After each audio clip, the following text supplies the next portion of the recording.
세상을 어지럽게 하는 사람들이란 주제로 우리 사도행전 17장 1절부터 9절까지의 말씀을 함께 나누기 원합니다.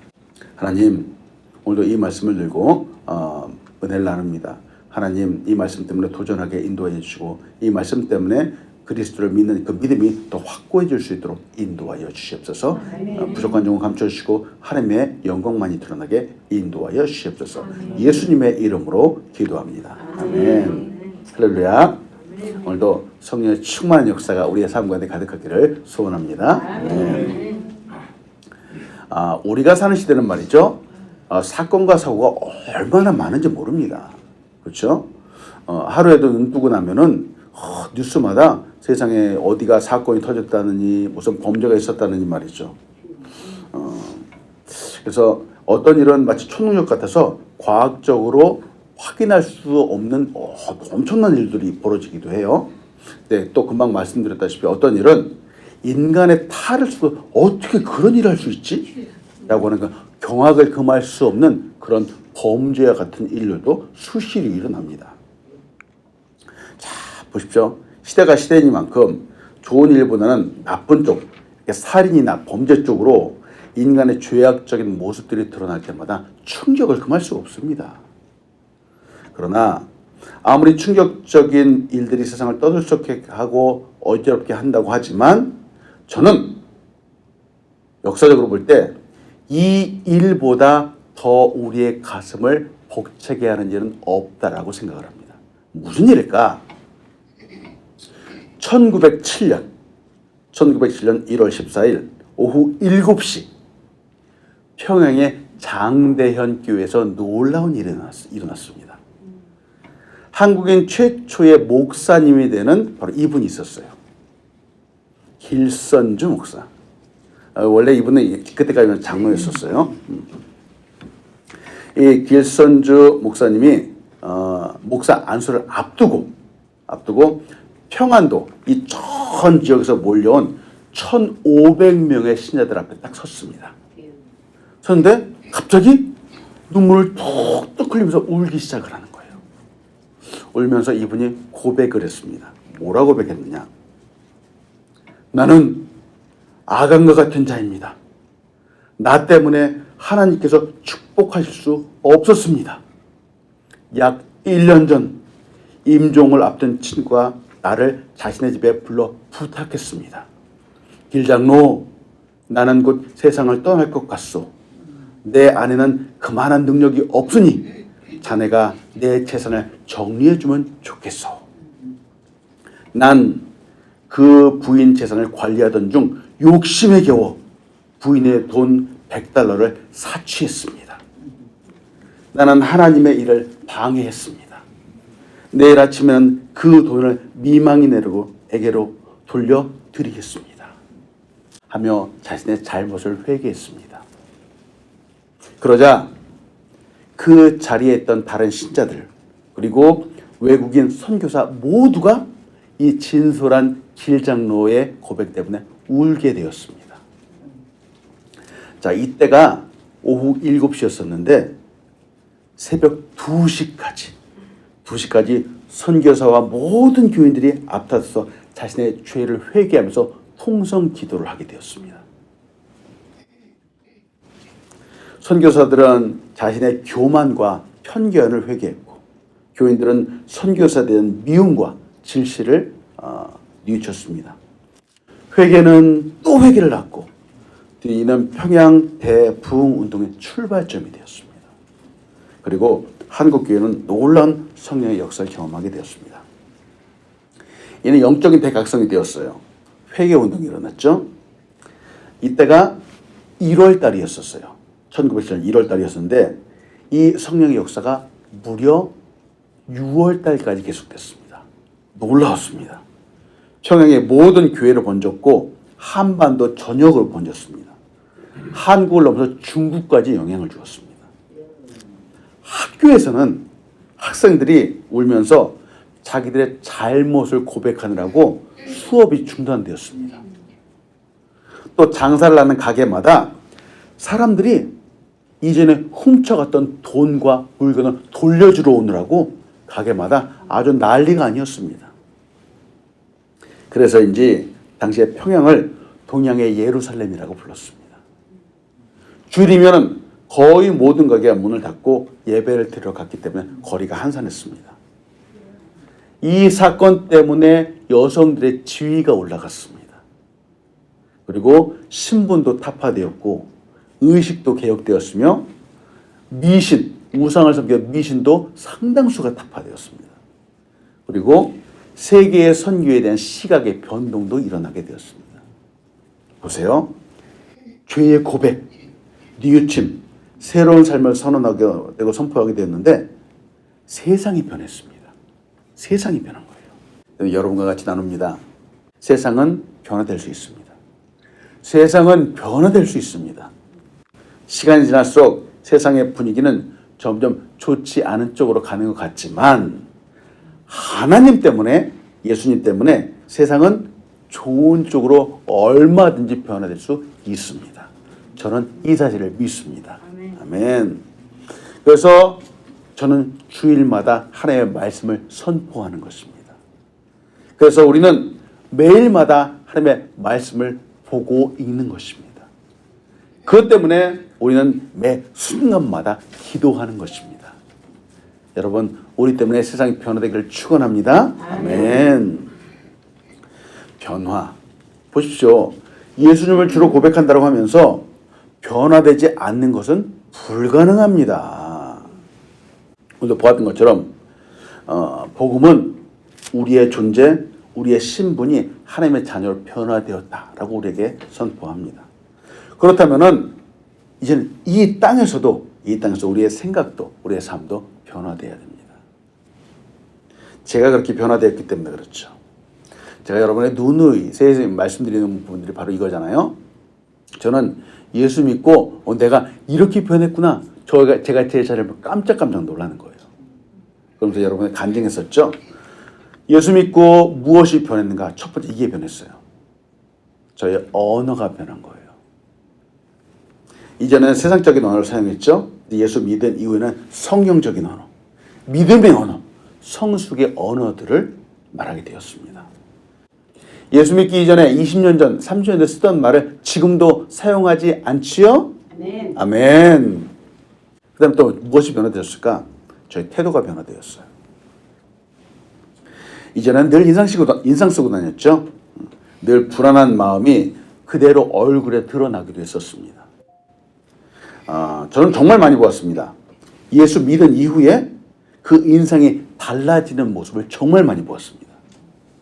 제가 복음을 전했는데 그 다음날서부터 진짜 얼굴이 환하게 핀 거예요. 정말 많이 보았어요. 눈빛도 달라지고 얼굴도 달라지고 그 행동도 달라지는 겁니다. 여러분, 예수 믿고 나서 이렇게 변화되지 않았다면 정말 믿는 것이라고 할 수 있을까요? 근데 간혹 교회 다닌다고 해서 막 큰 소리로 싸우는 분들이 있습니다. 이제는 싸움이 아니라 다른 방법으로 그 문제들을 해결해야 됩니다. 자, 또 뭐가 변했을까? 저의 습관이 변했어요. 습관. 이전에는 텔레비전 보고 유튜브 보면서 밤을 꼴딱 새우기도 했었습니다. 이제는 말씀 보면서 기도하면서 이제 상당수의 시간을 보내는 겁니다. 이런 식의 습관이 바뀌는 거예요. 거룩한 습관으로 변화하는 겁니다. 그리고 일을 할 때에도 누가 보지 않던 간에 성실하게 일하는 겁니다. 옛날에는 사람들이 사장님이 볼 때마다 열심히 일하는 것 같았어. 근데 예수 믿고 난 이후에는 사장님이 있건 없건 사람들이 있건 없건 정말 하나님 앞에서 예수님 앞에서 일한다는 거죠. 성실히 일하는 거죠. 원래 내가 바른 사람이기 때문에 성실히 일하는 것이 아니라 하나님과 함께 하기 때문에 예수님 때문에 정직한 사람으로 바뀌게 되는 거예요. 아멘. 다음은 바로 사고방식의 변화예요. 어떻게 생각하는가, 띵킹하는가 하는 거예요. 어떤 사람들은 사람들을 볼 때마다 그 잘못하는 요만큼을 꼬투리 잡는 거예요. 잘하는 게 그렇게 많은데 이상하게 그 사람 눈에는 잘못하는 것만 보이는 거예요. 이상하죠? 그리고 꼭 한마디씩 해주는 겁니다. 잘하는 것도 많은데 말이죠. 굳이 꼭 그냥 그 실수는 한 가지만 물고 늘어지는 거예요. 자, 그래서 싸움이 커지는 거죠. 근데 예수 믿은 이후에는 잘하는 것만 보는 거예요. 잘하는 부분을 더 크게 칭찬하는 거예요. 정말 사람을 세워주는 거죠. 자존심도 세워주고 그 사람의 인격도 세워지는 겁니다. 여러분, 예수 믿으면서 이런 인격, 이런 변화가 나타나지 않으면 안 됩니다. 그리고 마지막으로 가치관의 변화예요. 가치관. 무엇을 중요하게 생각하느냐. 옛날에는 돈이 소중했죠. 성공과 명예가 소중했습니다. 그러나 예수 믿은 이후에는 하나님이 가장 소중한 겁니다. 주요.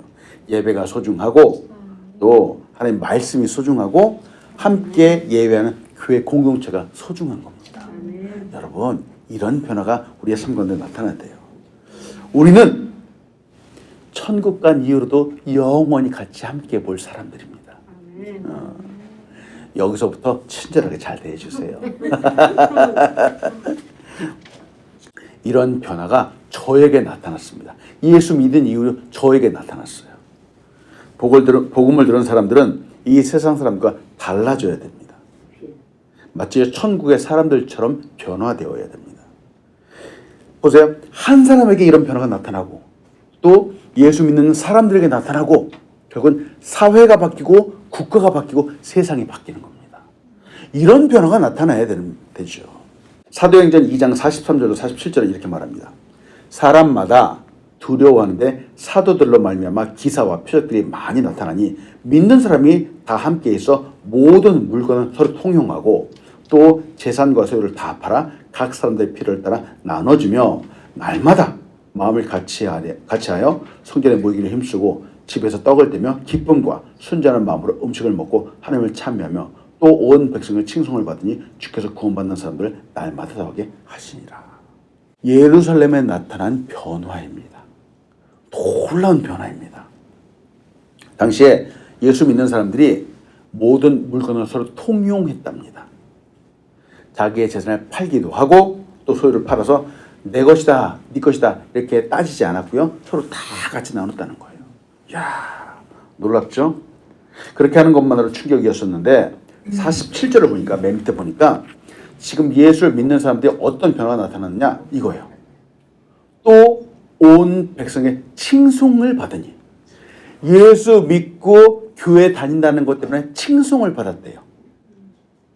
와, 예수 믿지 않는 사람들이 유대인들이 심지어 로마 사람들이 이방인들이 이 사람들을 보면서 칭찬했다라고 하는 거예요. 칭찬. 이때 하나님께서 구원받는 사람들 날마다 더해 주셨습니다. 자, 이 말을 다른 말로 하면은 사람들 딱 보면 저 사람들 교회 다닌다고 하는 사람들이네? 야, 마치 모습이 천사 같아. 저분 다니는 교회 나도 한번 가볼까? 저 사람 믿는 하나님 나도 한번 믿어볼까? 이런 느낌을 주었다는 거예요. 사람들의 겉모습을 통해서도 얼마나 놀랍습니까? 길선주 장로님이 했던 간증 중에서 이런 일이 있습니다. 1907년 부흥회 이후 남자 사경회와 여자 사경회가 열렸고 성령에 충만해진 성도들은 각기 지방으로 흩어져 복음을 전했다. 그들은 받은 은혜에 보답하기 위해 열흘, 보름, 한 달 또는 그 이상의 기간을 작정하고 전국으로 전도여행을 떠났다. 이것이 곧 복음 운동이 전국적으로 급속도로 퍼져나가게 된 원동력이었다. 당시 성도들은 그리스도인으로 긍지를 가졌고 세상 사람들은 교회를 우러러 보았다. 교회는 민족의 눈을 열어서 세계를 보여주었다. 그리고 민족의 새로운 지표를 제시해 주었다. 놀랍지 않습니까? 1907년이에요. 당시 성도들은 그리스도인으로서의 자긍심을 가졌답니다. 세상 사람들은 교회를 우러러 보았답니다. 왜 이런 현상이 나타났을까요? 진짜 사람들이 그리스도인으로 변화되었기 때문입니다. 무늬만 그리스도인이 아니라 진짜 그리스도인으로서 삶을 살았기 때문입니다. 보세요. 이 사람들이 변하니까 세상이 변했습니다. 세상은 변화될 수 있습니다. 바뀔 수 있습니다. 그런데 이상하게도 지금 우리가 사는 세상은 이와 같은 모습을 찾아보기 참 힘들죠. 이유가 무엇일까? 여러분 아실 거예요. 때문에 여러분과 나누실 첫 번째는 하나님은 우리가 소중한 것을 이 세상에 전하기 원하시는 분입니다. 소중한 것을 이 세상에 전하기 원하시는 분이에요. 우리 하나님은. 사람을 변화시키고 세상을 변화시키는 것은 사건과 사고가 아닙니다. 일확천금이 아니죠. 앞에서 평양 대부흥 운동의 이야기를 잠시 나눴던 것처럼 세상을 바꾸는 것은 바로 예수 그리스도입니다. 복음입니다. 왜 복음이 이토록 세상을 바꾸고 사람들을 바꾸는가? 여기에는 인간의 기준이 포함되어 있지 않기 때문입니다. 이 복음 속에는 하나님의 그 높으신 생각, 차원이 다른 하나님의 생각이 들어있기 때문에 그렇습니다. 인간의 생각과 기준으로 공부를 많이 해야지 세상이 바뀌는가? 그렇지 않습니다. 여러분 우리 보았잖아요. 죄 짓지 않고 선한 일만 잘한다고 해서 세상이 바뀝니까? 그렇지 않습니다. 잘생기고 예뻐야지 세상이 바뀝니까? 그렇지 않습니다. 오직 한 가지 조건을 충족하면 되죠. 하나님께서 정하신 조건입니다. 바로 예수 믿는 것입니다. 예수 믿는 겁니다. 예수 믿고 변화되는 것이죠. 그가 죄인이었건 부자였건 가난했건 잘생겼건 못생겼건 간에 예수 믿는 것, 이것이 나를 바꾸고 세상을 바꾸는 조건입니다.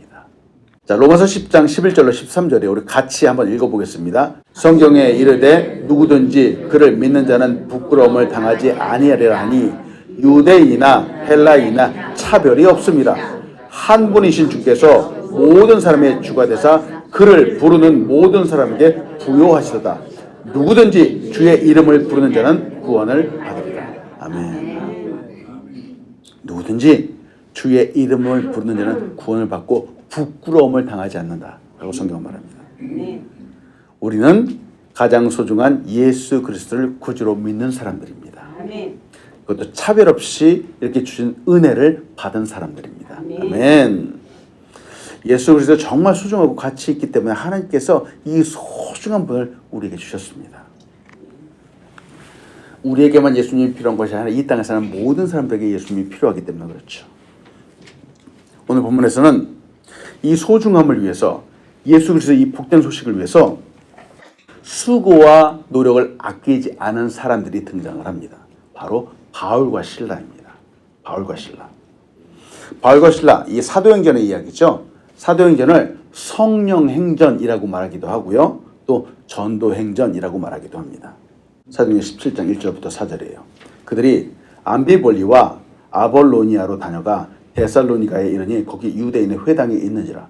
바울이 자기의 관례대로 그들에게 들어가서 새 안식일에 성령을 가지고 강론하며 뜻을 풀어 그 속에 해를 받고 죽은 자 가운데 다시 살아나야 할 것을 증언하고 이르되 내가 너에게 전하는 이 예수가 곧 그리스도라 하니 그 중에 어떤 사람 곧 경건한 헬라인의 큰 무리와 적지 않은 귀후인도 권함을 받고 바울과 실라를 따르나 하고 말합니다.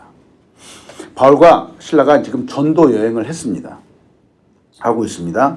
바울과 실라가 지금 보세요. 빌립보를 떠나서 암비볼리라고 하는 곳에 갔고요. 그 다음에 아볼로니아에 갔어요. 그리고 거기를 다녀가서 데살로니가까지 갔어요. 자, 이것을 선교 여행이라고 합니다. 선교 여행. 성경은 이렇게 한 줄로 기록하고 있지만 사실 쉽지 않은 여정입니다. 이 길은 150km가 넘는 아주 긴 길입니다. 지금처럼 자동차나 비행기가 있었던 시대가 아니었죠. 다 걸음으로 걸어서 갔던 길입니다. 한 걸음 한 걸음 나아갔던 길이죠. 자, 선교 여행. 여행의 목적이 있습니다. 다른 여행은 쉼을 얻고자 하는 것이죠. 좋은 데 구경하고 맛있는 거 먹고 릴렉스 하는 것이 여행의 목적인데 선교 여행은 그 목적이 다릅니다.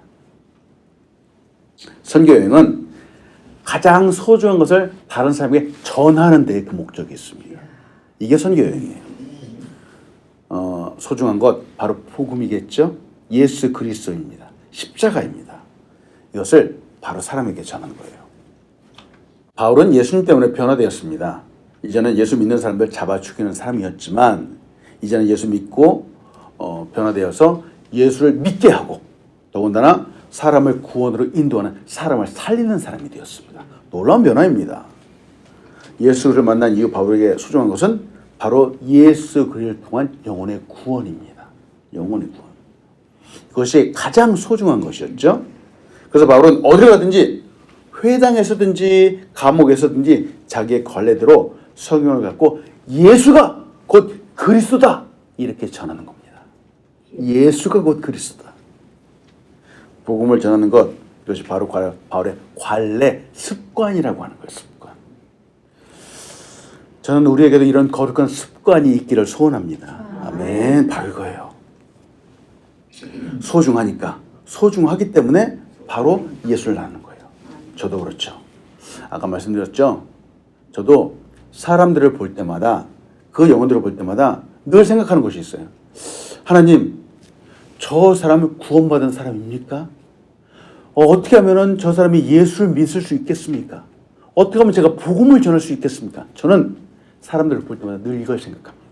저는 우리 아우름교회의 최대 관심사가 바로 이것이 되면 좋겠습니다. 아멘.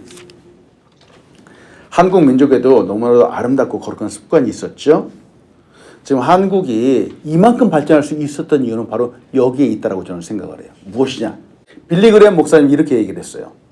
일본에 갔더니 기계 소리가 새벽을 깨우고, 스위스에 갔더니 새 소리가 새벽을 깨우고, 한국에 갔더니 기도 소리가 새벽을 깨우더라. 빌리 그레엄 목사님이 했던 간증이에요. 한국이 괜히 발전한 게 아니에요. 하나님의 특별한 은혜를 받은 민족이에요. 기도 소리가 새벽을 깨웠다는 거예요. 때문에 여러분, 우리가 이와 같은 좋은 습관을 갖고 있고 계속해서 길러야 하는 겁니다. 자, 근데 계속해서 발전해오고 변함없이 하면 좋겠는데 꼭 이게 있다는 걸 여러분 명심해두면 좋겠어요. 두 번째, 소중한 것을 전하기 위해서는 장애물을 넘어가야 합니다. 복음을 들고 나가는 길은 평탄한 길이 아닙니다. 하나님의 백성으로 살아가는 길은 쭉쭉 뻗은 아스팔트를 가는 것이 아닙니다. 가장 귀하고 소중하고 가치 있는 것인데 그것을 갖고 갈 때는 정말 많은 장애물들을 넘어가야 됩니다. 사도행전 17장 5절로 6절이에요. 그러나 유대인들은 시기하여 저자의 어떤 불량한 사람들을 데리고 때를 지어 성을 소동하게 하여 야손의 집에 침입하여 그들을 백성에게로 끌어내려고 찾았으나 발견하지 못하매 야손과 및 형제들을 끌고 읍장들 앞에 가서 소리질러 이르되 천하를 어지럽게 하던 이 사람들이 여기도 이름해 하고 말합니다.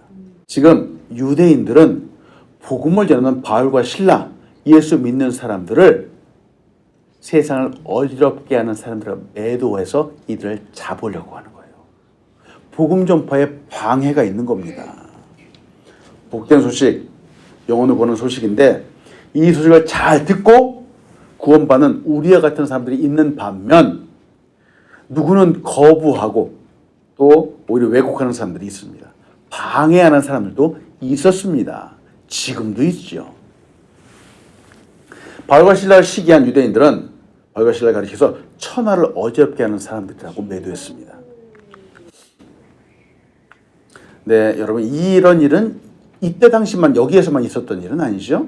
지금도 있는 일이에요. 이전에도 안디옥에서도 이고니온에서도 루스드라에서도 유대인들이 예수 믿는 그리스도인들을 중상모략했습니다.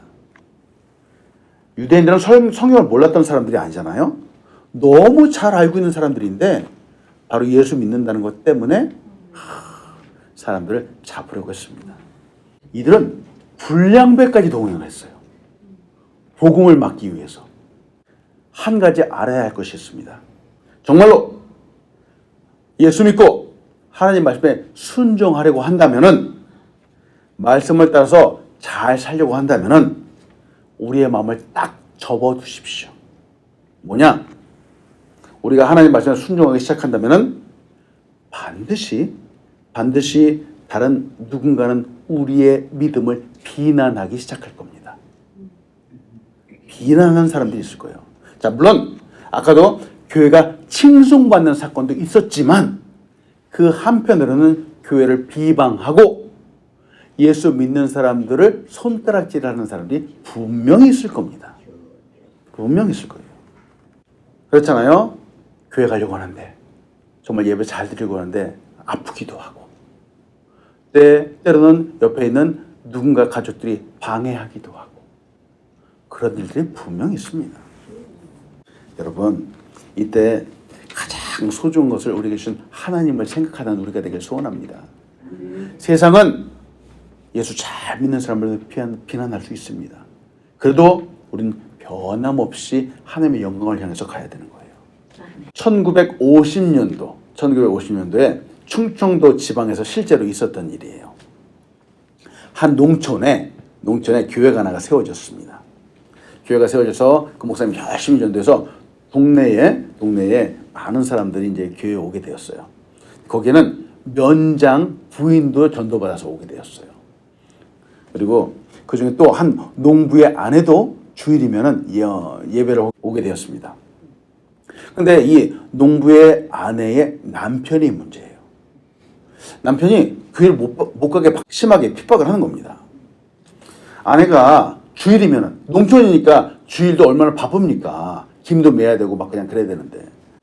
그럴수록 이 아내는 더 열심히 교회를 가는 거예요.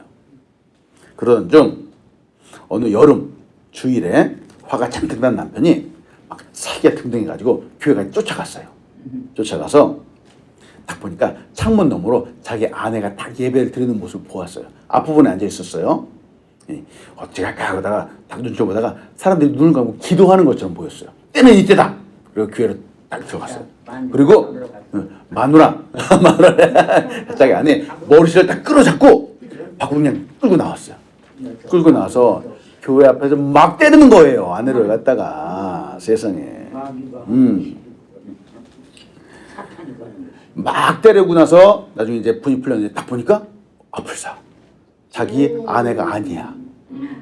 자기 아내가 아니야.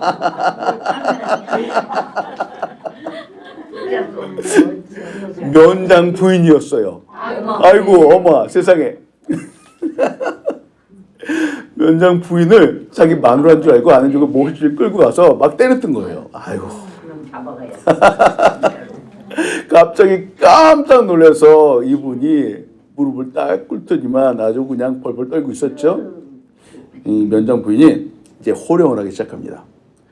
당신이 지금부터 예수 믿고 부인을 핍박하지 않는다면 내가 용서하겠소. 그렇지 않으면 내가 당장 고발할 것이오.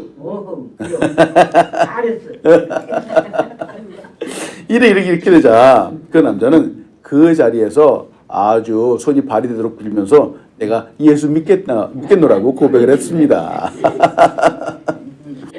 그 면장 부인은 곧장 그 남자를 데리고 교회 안으로 들어가서 함께 기도하면서 예수 믿게 해서 정말 훌륭한 신자가 되었답니다. 아유.